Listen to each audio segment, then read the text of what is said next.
think we're live now. I guess if anybody's joining us, if they could put in the comments where they're watching us from and what you sell, that would be helpful. And I guess I'll let you introduce yourself, Chad. Oh, well, hello. I'm Chad Johnson. I work for Cox Automotive. Auto Trader and Kelly Blue Book would probably be the names that you'd be most familiar with. Director of Inside Business Development nationwide for those brands. Great. And give us a sense of your view on how sales has changed. Realistically, it's big data is really becoming a thing. You've got to know why you want to talk to someone before you go. Prospecting is really the huge thing. If you haven't done a fair amount of research on your prospect, maybe know a little bit of their competitive landscape, any legislative or industrial challenges that they're facing right now, and have some actual, real information about who they are before you go in, not just who you need to talk to. You're really at a deficit, and right now it's all about more emotional selling is what I'm finding. It's empathy, curiosity, and humility. Making sure that you put a little bit of humility to give them that expertise level, and at the same time being very curious about their business. Ask a lot of questions, and say, hey, I give a little bit of, I know this about your company, but tell me about this. Give me that insight, that deep dive that I wouldn't know because you're the expert. But if you haven't well-rounded a little bit of information on your prospects and go in with some actual industry data and know the landscape, you're gonna wash out very quickly right now. Yeah. And have you seen that change in the last 5 years, 10 years, or? I've seen it coming for probably the last 10 years, but especially with COVID, it really became hyper-focused, because now it's not a question of people are going to look at massive options around a particular space. They want to target who they feel are the experts. And so you've got to come in and look like an expert and a consultant right off the bat. You don't have that luxury of fumbling and bumbling and still getting the chance. They're not going to take the time. Well, that's it, because we have to be the bridge between the company and the client. The old school, let me tell you about how great we are, and it's up to you to figure out how great we are for you. Yeah. The onus is 100% on the rep now. Absolutely. Especially in cold prospecting. Yeah, I one of the big tenets that I use is I tell people, look, a statement closes minds, a question opens them. Always ask the question. And too many people still show up and throw up, as I like to call it, on their prospects, and that's just not going to work anymore. You're not going to be successful in sales today that way. You could, even up until a couple of years ago, before COVID, you could still have a modicum of success with that. Not anymore. The sophistication level just has jumped exponentially over the last 2 years. And I got to believe your sale is pretty difficult. Oh, absolutely. In the automotive space, I've got a competitor every way I turn my head. So you've got to go in and really know your competitors. You've got to understand the data that you provide, the solutions you provide, and why your AI or your inventory controls or your advertising is superior. But you have to do it from a point of humility. You can't go in and be, well, we're the biggest, we're the best, we're the greatest, waving your banners, because you're going to get walked out to the car without an escort. Because everyone says that. Yeah. It's not a differentiator. Right. And even success stories aren't even that big of a thing anymore. Testimonials, it's really not. You've got to get that emotional feel. You've got to get them feeling the pain, plug in. Now imagine if it looked like this, and then find out from them, how does that hit you? How does that resonate with you? And get where their emotional ties are. You have to hit those emotional supports, not so much the intellectual supports anymore. Right. And I think people know that, but they don't really apply that. Right. They don't practice it. Yeah. Because it makes logical sense. And people, oh, I know that. Everyone says emotional intelligence, but they don't dig into how do you get that level of bond with the person. Mm-hmm. Well, we've really been saying it for years. You think about it, people say, oh, yeah, they don't buy products, they buy people. We've been saying that it's emotional intelligence for a long time. We just haven't really implemented it and understood it. And that's really what it comes down to. If you don't understand that position that your prospect is in, you're not going to reach them. And how have you kind of disseminated this information to your reps? How do you kind of get them aware of it? So primarily what you do is you can take a look at, you break down case by case. We do postmortems, whether we win or lose a deal. We postmortem every deal, because even if you won, could you have sold more? Could you have sold it at a greater price point? What's the deal? And if you lose, definitely why? Where did we break down? Because that's the other thing I think a lot of salespeople don't understand is, quite frankly, if you don't win a deal, it's you. It wasn't the economy, it wasn't the product, it wasn't the timing, it wasn't the prospect. Somewhere in your process left that door too easy for them to close on you. And so go back and find out why. And it's not to beat on yourself, it's to learn so that next time you do it better, or you get more when you do close the next deal. So really what we do is we look at each case, we break it down, and then when we get to the points where we find, okay, that was a point where we made a mistake, what could we have done differently, why, and then go through it. Yeah. And for the people listening, what's changed in your sale the most? I get, COVID and the pandemic, but what thing that you have control over has changed? So the biggest change for auto dealerships across the country is how they derive their traffic. Used to be people walked up and just came on the lot and looked down, up and down the rows and jumped in a car and test drove. It doesn't happen anymore. People do it online. Matter of fact, 70% of consumers would prefer to have the entire vehicle buying process online. That's very uncomfortable for dealers. They want to get you in, close you in the room, talk about all the stuff. So we have to actually go in and explain them, look, that's not what the consumer wants. Doesn't matter what you or I think or what we want. The consumer wants this. This is how they're buying vehicles now. So it's really a re-education as to the marketplace, and their traffic is now not going to be people standing on their lot unless they're picking up the car that they ordered online. Your traffic is now online. Here's what the new shopping experience is like. And well, what else? What do you see us going into as far as like the economy? Inflation must be on top of mind for you. Mm-hmm. Right now, as far as inflation and things like that, yes, that does affect the pricing and things of vehicles, especially imports. I think overall, what's really going to be the revolution is the fact that more people are working from home. There's going to be fewer cars sold in general going forward. I'll give you an example. I mean, just the average production a couple of years ago before COVID would be 17 million new cars a year. And now it's down to 14. And I think you'll see that decrease. You're going to see more people that are working remotely, working from home. And so you're going to see what we call fractional ownership or shared or ride sharing, where you might buy into a plan where you have access to a vehicle X number of days a month. But you don't really own the vehicle. You just you have a vehicle at your disposal X number of days a month.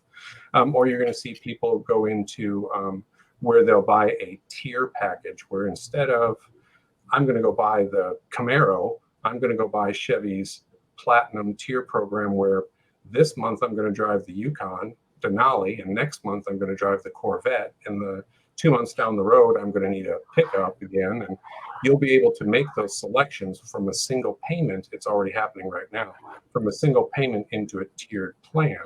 I think ownership of vehicles is actually going to decrease. And then, of course, electric vehicles. EV is going to be huge. It's already growing exponentially. You probably just saw some quarter results that came out. Tesla grew immensely, EVs hitting records in Q1 of this year. So, realistically, that's going to be the wave of the future. And I don't think as many people are going to need to own a vehicle. So it's going to get interesting. It's going to be more focused. Dealerships are going to focus more on service. The auto industry is going to focus more on service and ancillary products and services that they can tie into the vehicle itself. Yeah. And how much time do you spend training your reps on how sales has changed versus core skills that are always going to be required? You mean training stops? No, it's constant. There's weekly training for the entire sales organization.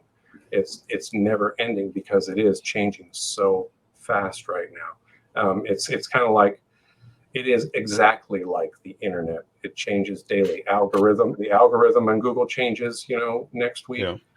Our sales training needs to change next week because there's intrinsic small details that are changing with consumers, changing with supply chain, changing with financing, whatever. And so we constantly need to be on top of that. So it never stops. It's a continual process. And how about technology? How do you keep up with technology? Great thing about our company, or about Cox, is the fact that they are a leader in technology. They own all of their data sets. They create all of their own proprietary softwares, things like that.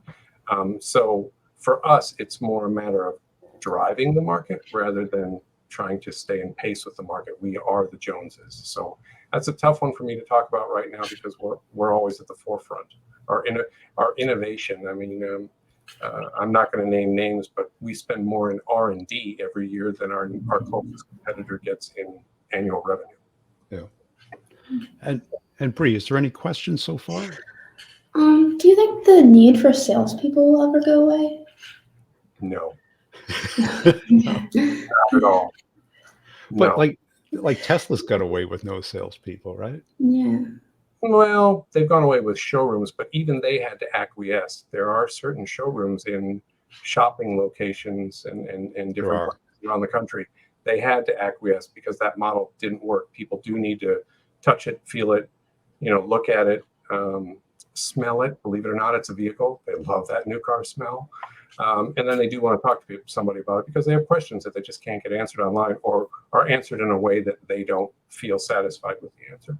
That's it. Because I've heard that my whole life, that eventually we won't need salespeople. No, that's such a misnomer. If it- You're always going to need someone, if nothing else, just to again, explain things to you, get you to see the picture. Right. That's interesting, because what's your position on AI? Do you think AI will have an effect on sales? Oh, AI is already having an effect on sales hugely. Being able to anticipate and look at and to cross-functionally analyze the marketplace. And, if, say, I'll relate it to vehicles. Say I'm a GM, and I want to know who's eligible to buy a Chevy Corvette next year. Well, our AI will go in and go, okay, well, here's all the things that Corvette owners do. And here's a whole group of people that do these things but don't own a Corvette. You should market to them. And we can pinpoint those consumers. AI is fascinating. It's also scary what they know about you. I'm going to tell you that right now. Is it accurate? I would say with 85% plus. Yeah. Wow. Yeah, it's got an 85% accuracy rate. That's scary. And how about on the outbound, as far as dealers? Is there any AI on that side of it? Yeah, dealers are having to employ it. They buy it from companies like us and competitors and things like that, because it is very costly to own your own database. And that goes back to how all this information is gathered. On the internet, you go out, used to be, you would see, hey, you're on this website. Can we put a cookie on your computer? That was called third party or passive tagging, which is going away. Matter of fact, I think Google's about the only one left that does it. Bing, Yahoo, they've all done away with it. First party tagging is really where it is where you own the data and you really get to see the life cycle of the consumer, and you know who that consumer is. And you can look at all their search history and compare that to all of the known traits of buyers of specific products or services. And then you can build that true marketing program. So dealerships are having to buy that because they want to look for the people that they can steal from another brand, or who they need to keep brand loyal, or all the different things. So yeah, no, AI is absolutely driving our decisions on the products and the services that we create and offer, as well as how we can give dealerships the ability to market to the target audiences correctly and efficiently to drive the most sales. That's it. I see it's super helpful, and because a lot of your stuff is B2B to C, I guess. Mm-hmm. We're B2B to get their B2C running. Yep. Yeah, where there's enough data that you can get something that's meaningful. Mm-hmm. Do you think it'll be on the B2B side of it, though? Or is it enough data, enough examples? Oh, absolutely. And that's where that cross determination comes in, where you're building profiles of, you can look at, okay, all these people we know drink Coca-Cola, but they also go to concerts. They do this, they do this, they do this. We can build that whole profile of this is what a Coca-Cola drinker looks like. So when we go to Coca-Cola, we go, look, we know that there's this group of people that have all these traits that your drinkers do, but they're not drinking Coke. You need to market to them. I mean, I'm just to give you a real generic example. It is building the database of how and who we market to and where, because it's not just radio, TV, internet anymore.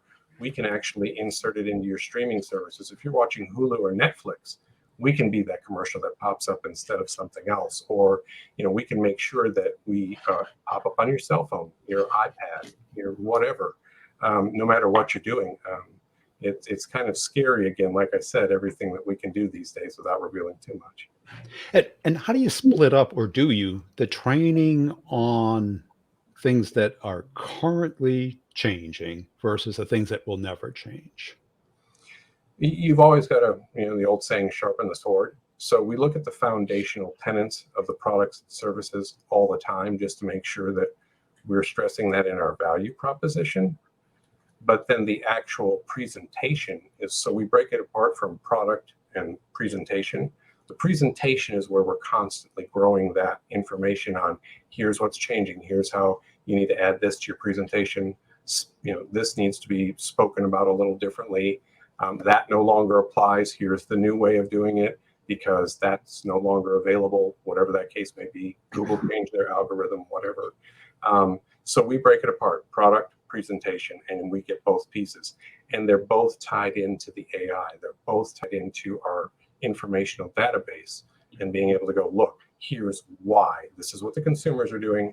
This is why we're making these changes. So it's not just we're saying to do it because it sounds good or it's what we think we're doing. We're actually using our AI, our big data, to drive the decisions on how we have the conversations and what products we bring to that conversation, what solutions. Okay. Is there another question, Bree? Yeah. What skills will always be essential in sales? Wow, that's a truckload. I'm gonna say break it down is the fact that you have to truly be interested in your prospects. Yeah. If you're interested in selling because you think it's a way to make a lot of money, or you have to be interested in your prospects. That's number one. Number two is you have to be able to generally or genuinely, I say, be convicted in your product. There again, that goes back to that whole. Then you have to be relatable. I mean, you've got to go in and again, know a little bit about them, understand their business a little bit, and be real curious and empathetic to their situation. Be their consultant. So the skills are going to come down to, those are going to be your cores. And then there's a lot of nuances beyond there we can talk about. But, your cores are always going to be curious, be a student, be a consultant, and show up with some knowledge. Don't show up asking questions that you know nothing about. Yeah. And are those the things you hire for? Yeah, actually, and competitiveness. I look highly competitive people. So without that, if you are not the worst loser on the block, you're in the wrong game. Yeah, a lot of people say you don't have to be competitive, but how can you be? Because you have to have some kind of emotional attachment to winning. That's right.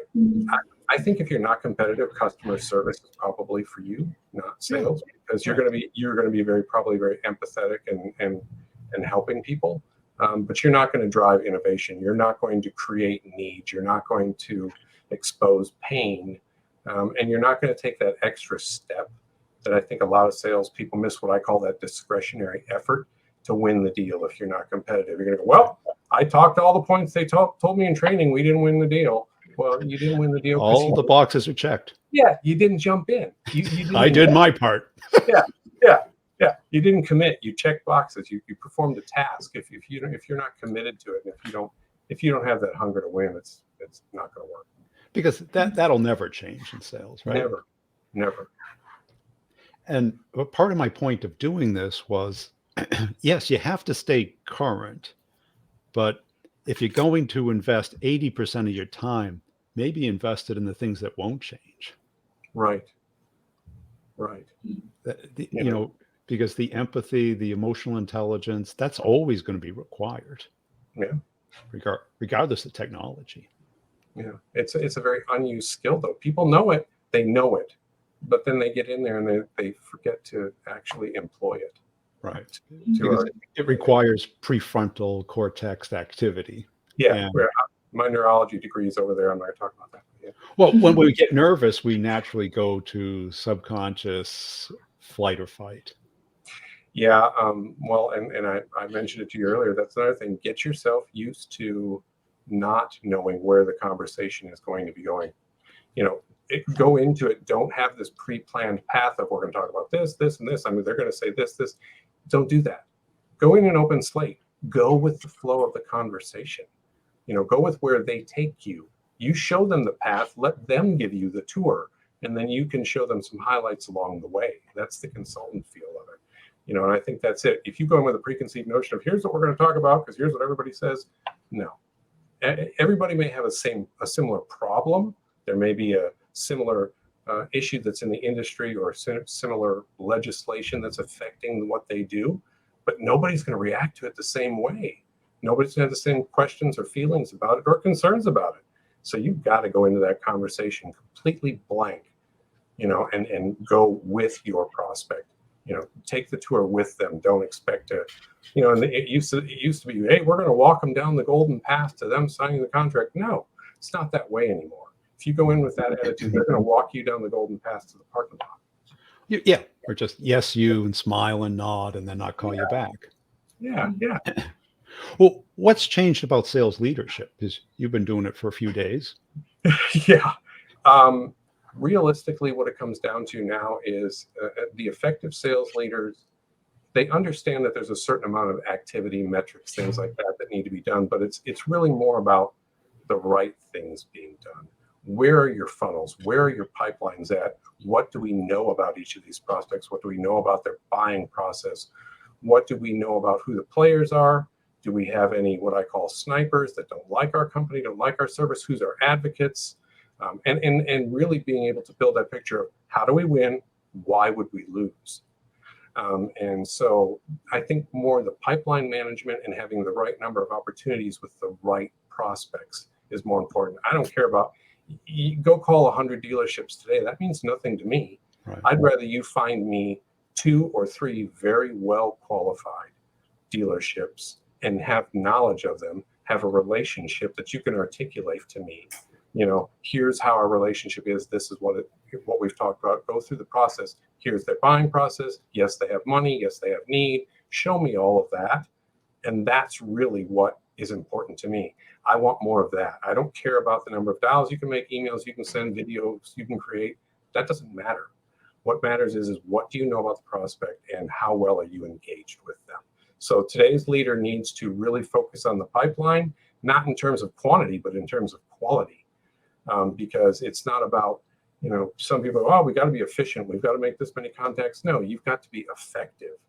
You've got to sell to the right audience, and you've got to, you know, empower your salespeople to know the difference between that's not someone I need to call, that is someone I need to call, and I'm going all in over here and doing the right things to get to those people. And how do you keep the people above you happy with that? Because everyone's about activity. Never miss your number. That's really one way. I mean, if you're doing the right things and you're going after the right prospects, you are not going to miss your numbers because you're not wasting time doing things that don't matter. You've put your time effectively into what is truly going to drive sales, what's truly going to drive revenue, and you will. I've never missed my number, and that's because you do the right things. One of the things I think, and I'm kind of a shameless shout out for you. You know, you said hard work doesn't scale, and that's true. It doesn't. It's you know, you have to do the right thing, and so that's what we focus on, and that's what I train my leaders on is, look, it doesn't matter if this person made 20 calls, they're 300% to quota because they're doing the right things. I guarantee you, they're working those prospects 20 times harder than any call list you could ever create for them. That's why they're 300% to quota. You give them an extra bonus. Tell them to take an extra day off, do whatever, pat them on the back. You keep them happy and find 10 more like them, okay? Which is a very unique view for a sales leader today. Well, that's what it's about. It's not the day of. Right. It's about revenue. Yeah. Rise and grind. That doesn't have meaning anymore. Yes, we have a job we have to do activities, we have to make contacts, we have to prospect, all that. How we do it and why we do it are really what leaders need to look at. Not, did we make 100 calls today? Did you put everything in the Salesforce? It's not possible to do that. And leaders need to be very in tune with their leaders. Like myself, I have managers for direct reports, and then extended team members down there. You need to be really in tune with your relationships with them. You need to be weekly, one-on-ones. I touch everybody daily. I talk to them daily. Even if it's 5 minutes. Hey, what are you working on today? What's your hottest deal? What's your biggest struggle? What's your best win you're looking forward to? And I learn and I build all of those things. And that way I can go back to, that manager and I go, look, they're not talking to their prospects correctly, or they are really dialed into their prospects correctly. Kudos there, maybe a little coaching there. You've got to look at what's going on and know if you even as an extended leader, if you don't know your funnel, you're living on hopium. I call it hope. Hope isn't a strategy, but it's a drug. Oh yeah, we're going to close that deal. No, you're not, because they're not even talking to the right buyer yet. Hopium. Yeah, hopium. That's what I call it. Well, that's it. Because if you focus on the activities, the dopamine is all about the activities. Mm-hmm. If you focus it on the accomplishments, I got a hold of this person. I got a meeting with this person. We had a great conversation and a next step with this person. That's a much better metric than the number of dials you made. Yeah, and it's amazing how many leaders I've heard that they're telling me they can't make their calls because they're doing this or doing this. I go, why are you focusing on the number of calls? Look at their number. They're 300% to quota. Go pick on somebody else. You're in the wrong space. And people work best autonomously. Right? Empowerment doesn't mean I gave you all the tools to do what I want you to do. It means I gave you all the tools to do what I hired you to do. Respect the fact that you hired a professional who's intelligent, has the capabilities, and let them go do it. And when you ask them questions, learn to understand the situation they're in, not to prescribe how they should do something. Yeah. And that's how I lead. It is different, and it does cause a little bit of riffles with some of the old school people. They're like, and that's not going to be sustainable. It's like, wow, I've never been less than 200% to quota over the last 5 years. What does sustainable look like to you? Right. And does it take a while for them to make that shift? Yeah, actually, especially when you're new. When I was new in the organization, they're like, what are you doing? I'm like, are you seeing the results? Are the needles going up? Okay, ask me again in 3 months, because you obviously haven't gotten it yet. I've explained it to you. And now I'm showing you by bringing you money. Let me bring you another truckload of money and we'll have this conversation again. Yeah. And that's really, you kind of have to push back. And you have to be a little firm about it, because that's not comfortable for them. It can't be seen in a dashboard.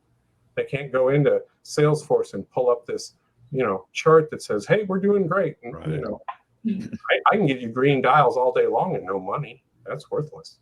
Right. Because it doesn't take much to enter the data to make the dashboard look the way the person wants to see. No.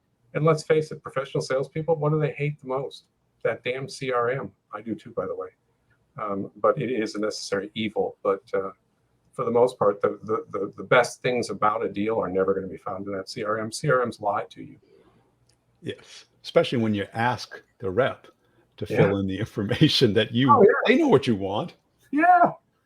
Yeah, I think some managers even encourage it. Just do it so they get off my back. Of course they do. Wow. How do I get all that stuff from my videos? Because I lived it.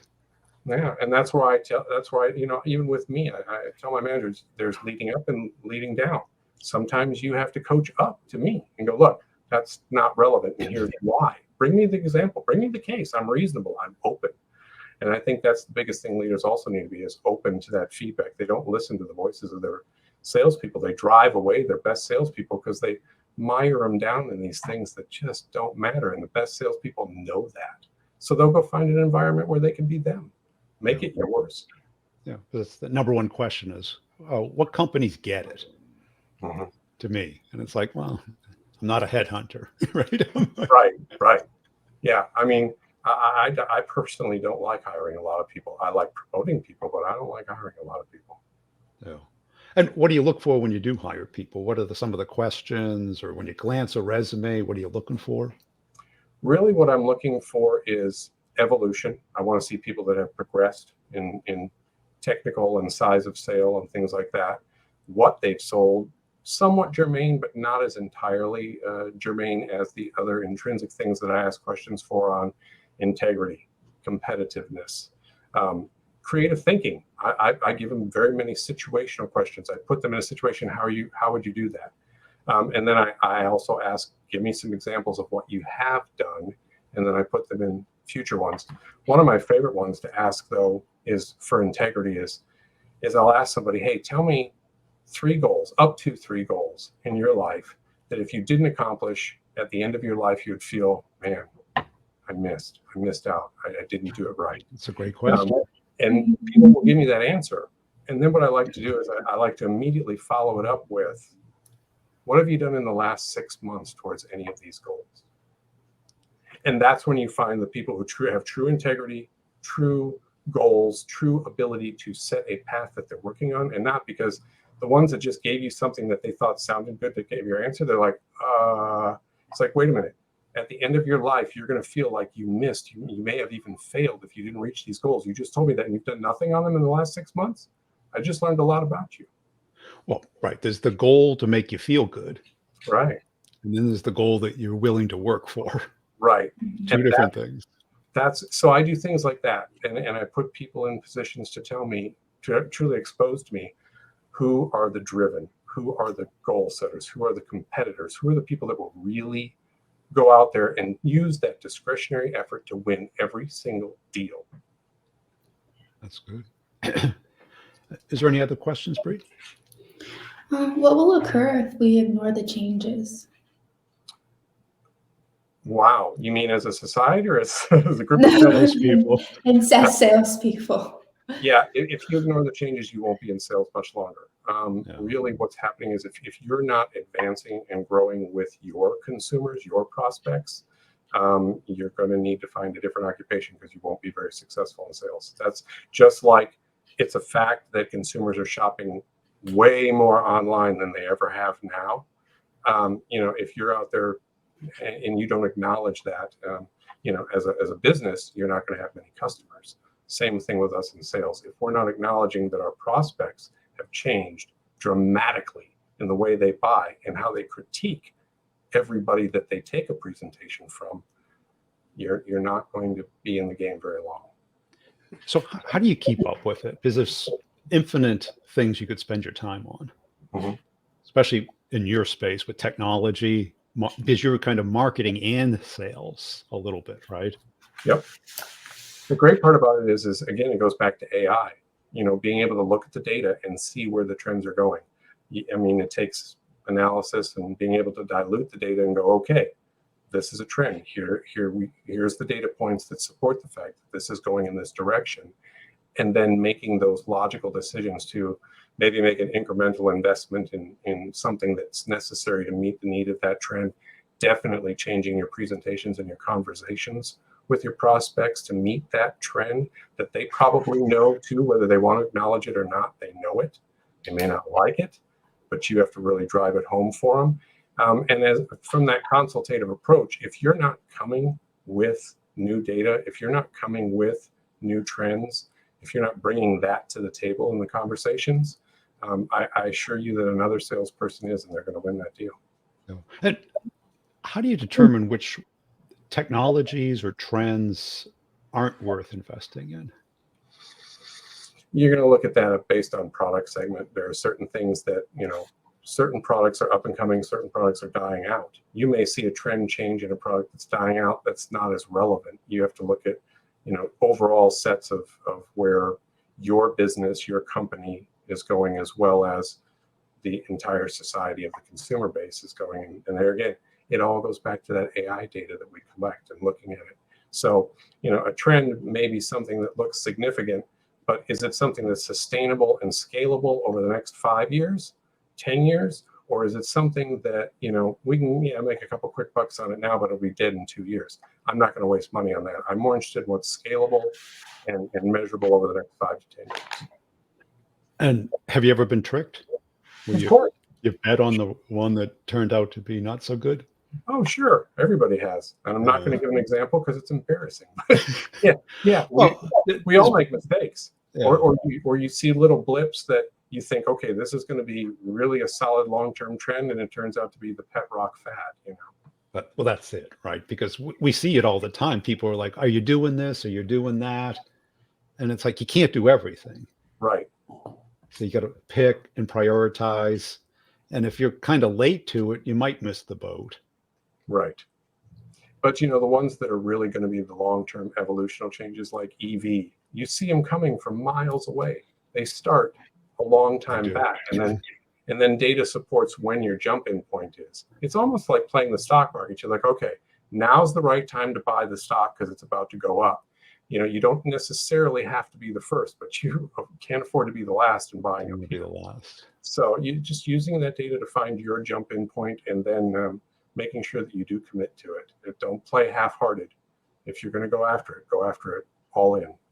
Yeah, but I think salespeople need to do this because a lot of them, you know, they're laggards, even though they might be young and Right. stuff. They look at technologies like everyone's, you know, bringing up, oh, the remote selling. Mm-hmm. But haven't you been remote selling for a long time? Mm-hmm. You know, online, you've got a 24/7 trade Yeah. show Yeah. in the internet. Yeah. And a lot of people just don't do it. No, they don't get it. And there are some people who are still resistant to it. Now that I truly don't understand. But Well, they'd rather, you know, the begging for 15 minutes via email or voicemail. But is that really desirable for anyone? no, and I'll be real honest with you. I mean, text and email, in my opinion, are kind of some of the worst forms of communication there is because they lack any contextual flavor to your emotional state, what you're truly, you know, conveying. There's no Personality. there's no personality to it. It's words that can so easily be misconstrued, misinterpreted. You take it. So it goes back to, and this goes back to your question, will we ever not need salespeople? No, because you're always going to need a human touch. You can't do anything. You can't do everything by a digital screen. And we learned that because now, and our salespeople do it too, it's a video email. You don't send words anymore. You know, you said click here and it's got a little thumbnail of your picture waving at them or holding up a sign, hi, Bob, because again, you've got to humanize it. And so, yeah, I don't advocate email and text and all of that. It's a, Well, that's a last case scenario. you know, because humanizing it is creative. And I think that creative characteristic in salespeople has been stamped out. Oh, yeah. With cadences and activity metrics and formulaic viewing of how to put somebody through a process. Mm-hmm. Yeah, absolutely. Yeah. Call blitz day. No. Right. And it's always the person who's creative, who can get someone to laugh, get somebody to engage, get somebody to start talking about themselves instead of hearing what you do. Yep. Yeah. Storytelling is really a big thing too. You know, it's building that picture. Storytelling is really part of it too. And a text or an email can't do that. You can't put that image in their mind through the written word. So No. Any other questions, Bree, before we? No, you answered all my questions. We got them all? Cool.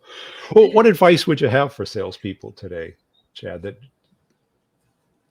again, it's got to be, you've got to truly want to bring a solution to the marketplace. You have to work for a company and a product that you believe in, that you're committed in, because that gets sniffed out real quickly if you're just selling a widget that you don't care about.